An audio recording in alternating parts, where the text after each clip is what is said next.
Et bien salut à tous ces amis, aujourd'hui on se retrouve pour le débrief tardif de OL FC Metz. Je suis désolé, je vous fais ce débrief en retard. J'étais malheureusement en vacances, voilà, j'étais occupé avec les amis, etc. J'ai quand même pu regarder le match parce que voilà, je suis quand même un fervent supporter de ce club avant tout, bien évidemment. Mais il est vrai que j'ai pas eu le temps, voilà, j'ai pas trouvé le temps de réussir à faire un débrief à chaud même le lendemain. Je vous le fais que maintenant, on est lundi après-midi. Mais bon, comme on dit, mieux vaut tard que jamais. Du coup les amis, bah écoutez, on se retrouve du coup pour le débrief de OLFC Metz, victoire 3-0 de Lyonnais pour le premier match de la saison Groupama Stadium. Bah je suis très content, je pense que comme tout le monde, on est très content de s'imposer, on a fait le taf, on va dire, parce qu'il fallait absolument gagner, des matchs contre Metz, contre des, voilà, des promus comme ça, t'es obligé de gagner. Mais c'est encore mieux quand tu gagnes effectivement avec la bannière, encore plus avec un gros score, voilà, en plus un autre clean sheet, Rémi Descamps qui aura littéralement les deux matchs qu'il aura servi entre guillemets en intérim, avec l'arrivée de Griff aussi, comme j'avais parlé, le gardien, comment, je sais plus c'est quoi sa nationalité, c'est slovène ou slovaque.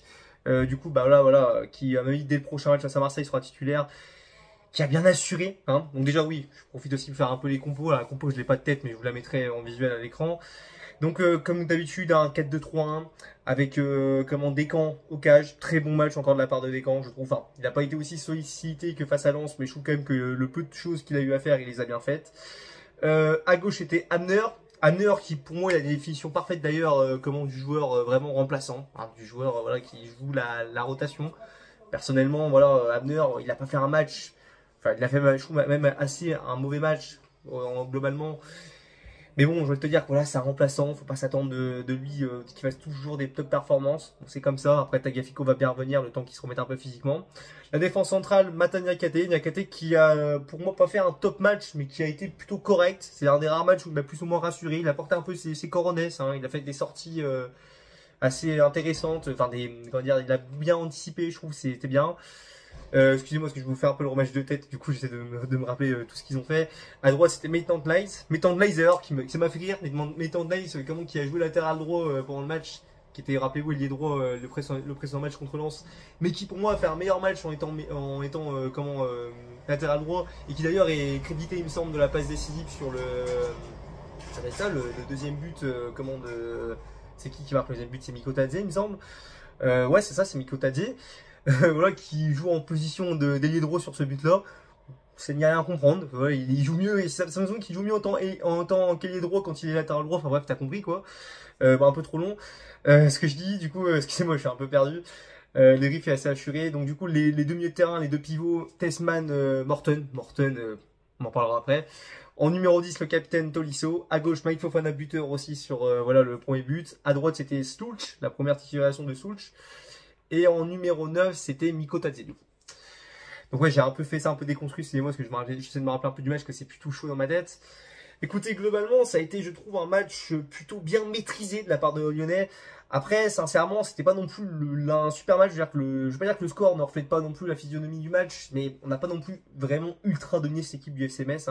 On a bien joué nos coups, on a géré, voilà. On a une équipe de Metz aussi, je tiens aussi à souligner, des Messins qui n'ont pas été, comment dire, qui n'ont pas été trop froussards, tu vois, voilà, qui ont essayé de sortir, tu vois, qui ont essayé un peu de jouer, notamment en première période, je trouve. Voilà, ils n'ont pas posé le bus comme on pouvait possiblement l'espérer, parce que ce genre d'équipe, on sait très bien qu'ils jouent vraiment le bus, ça joue vraiment sur le côté physique, etc.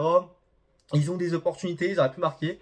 Voilà, on est resté assez solide là-dessus, mais ouais, c'est vrai que, voilà, c'est quand même bien de le souligner, je trouve.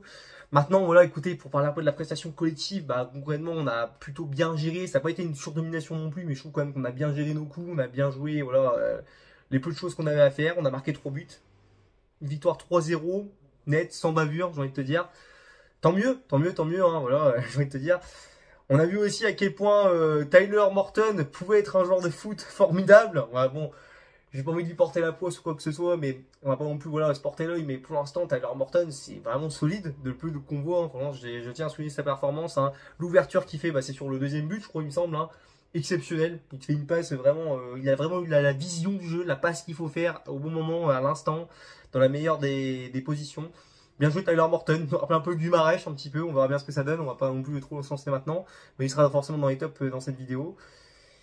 Et puis bah écoutez, ouais, voilà, comme c'est ça que j'ai un peu oublié, excusez-moi, je vais faire un peu des riffs que je veux que je le fasse parce que j'ai envie de le faire aussi. Mais ouais, un match correct, bon, il y a des choses qui m'ont déplu après, voilà, peut-être peut-être des fois dans le pressing, des fois où je trouve vraiment que voilà, dans le pressing on n'était pas assez, on laissait trop jouer, on n'anticipait pas assez, tu vois, on n'avait pas ce côté un petit peu, comment dire, on était trop attentiste, je sais pas comment expliquer, tu vois, mais c'est vrai que des fois dans le pressing j'ai eu des choses qui m'ont pas plu. Après bon, après tout ça, sinon bon, écoutez, un match où là on a maîtrisé quand même, je trouve plus ou moins. Hein, les Messins qui sont un peu plus sortis, ils avaient un attaquant de 16 ans là qui s'est plutôt bien battu, je sais pas comment il s'appelle le Messin. Mais écoutez, à part ça, on a tenu notre statut. Voilà. C'est vrai que voilà, j'ai pas envie d'aller plus loin voilà, dans l'analyse tactique parce que concrètement, il n'y a pas grand chose non plus de trop à plus décortiquer que ça. Si ce n'est que voilà, on peut faire un peu un tour des tops et des flops et on va les faire maintenant. J'ai pas envie que le débrief dure trop longtemps. Enfin, ça sera un petit débrief, mais il n'y a pas forcément beaucoup d'analyse, mais j'essaie de me rappeler. On va commencer par les tops. Je vais commencer par les tops aujourd'hui. Bah écoutez, j'ai bien aimé forcément le match de Tyler Morton, obligé d'en parler. J'ai adoré son match. Morton qui fait un super match. Voilà, complet, vraiment un match vraiment intéressant, j'ai hâte de voir ce que ça va donner à Lyon. Autre top, j'ai envie de mentionner aussi, qui je pourrais mentionner d'autre. Peut-être Niakate, c'est pas souvent en fait Niakate, c'est par rapport à ce qu'il nous prouve d'habitude que j'ai envie de le mettre dans les tops. Après il fait pas un super match en soi, mais bon, tu vois, voilà, c'est tellement rare, depuis tu vois, on l'appelle tous Niaraté pour te dire sur Twitter ou quoi que ce soit, donc c'est vrai que Niakate j'ai envie un peu de solliciter ça, il a porté ses couilles. Après, j'avoue que le match de Soulch, c'est pas dans les tops, tu vois, c'est plus la partie flop, parce qu'après les tops, je pourrais aussi mettre forcément Fofana, comme je peux mettre un Mikotadze qui se bien bat devant. Si on peut se parler dans les flops, ce qui est vraiment, j'ai retenu, ce qui m'a vraiment marqué, j'ai pas été forcément fan de la performance de Soulch, malgré voilà, que c'est lui qui me semble qui a l'origine sur le premier but, hein, il me semble, voilà, quand il fait on voit vraiment que c'est pas un joueur qui est fait pour jouer sur l'aile, c'est plus un joueur vraiment qui est faut jouer dans l'axe, plus un numéro 10, tu vois, c'est un peu s'excentrer, etc. Donc ouais, franchement, pas fan du match de Soulch, personnellement, mais bon, après on verra ce que ça donne avec le temps. J'ai bien aimé, ceci étant dit, enfin non, j'ai pas du tout aussi aimé la performance, comme j'ai dit en début de vidéo de Abner, que j'ai trouvé assez, voilà, qui se faisait tout le temps passer, qui s'est fait un peu mélanger la plupart du temps. Et puis bah après tout, c'est tout. Hein. Après on a eu des belles entrées aussi, je vais en parler vite fait, plus forcément du troisième but avec le but de Karabec qui est rentré aussi en cours de match. Karabec qui a fait une entrée assez intéressante, j'ai hâte de voir ce que ça donne. Et il a l'air d'avoir un peu de ballon quand même, ce jeune joueur, parce qu'on n'avait pas beaucoup vu face à Lens. Karabec qui a aussi entraîné aussi Kaïsmero aussi, je pense que cette saison ça peut donner quelque chose de costaud. Et puis sinon bah ouais, rien d'autre à dire sur ce débrief. Là, franchement, je vous avoue que je suis désolé, le débrief est peut-être un peu vide et tout, mais ouais, j'ai pas grand chose à dire, c'est vrai que c'est compliqué quand tu fais par débrief à chaud, mais je comptais quand même le faire, parce que voilà, j'ai envie d'en parler. Normalement, ça devrait être le dernier débrief avec voilà, ce décor-là aussi, que c'est un décor un peu temporaire, comme vous le savez, le micro et tout, voilà, j'ai perdu ma webcam entre temps. Les prochains débriefs, enfin les débriefs normaux reviendront voilà, à partir du débrief face à Marseille. Et si c'est tout ce que j'ai à dire en fait sur ce débrief. Écoutez, bah, n'hésitez pas à donner votre avis, que ce soit en pouce bleu ou en pouce rouge, ça m'intéresse toujours aussi, bien évidemment. Donnez votre avis en commentaire, tant que c'est dans le respect, je réponds à chacun de vos commentaires, il n'y a pas de souci là-dessus. Hein, pour voilà, débriefer un peu de match, parler un peu de match, comme je disais, c'est un peu plus tardif. Voilà. Je pense que mes camarades youtubeurs d'un piquonnet voilà, ont pris un peu voilà, l'incendant là-dessus, mais c'est pas grave, je sors quand même ce débrief.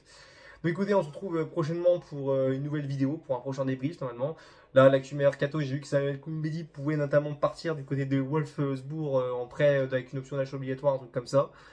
Bon, écoutez, tant mieux. Et puis après, bon, j'ai vu qu'il y avait Issa Kabore qui devrait venir chez nous possiblement en prêt. Bon, ça me plaît pas trop, mais bon, on verra bien ce que ça donne. On verra, de toute façon, on fera l'actu. Et puis écoutez, bah, c'est tout ce que j'avais à dire sur ce débrief. Voilà, c'est tout ce que j'avais à vous dire, parce que moi, je bégaye un petit peu. On se retrouve, comme je dis, donc, pour une prochaine vidéo, et à la prochaine, les gars. Allez, à plus, les amis. Et allez, l'OL, bien évidemment.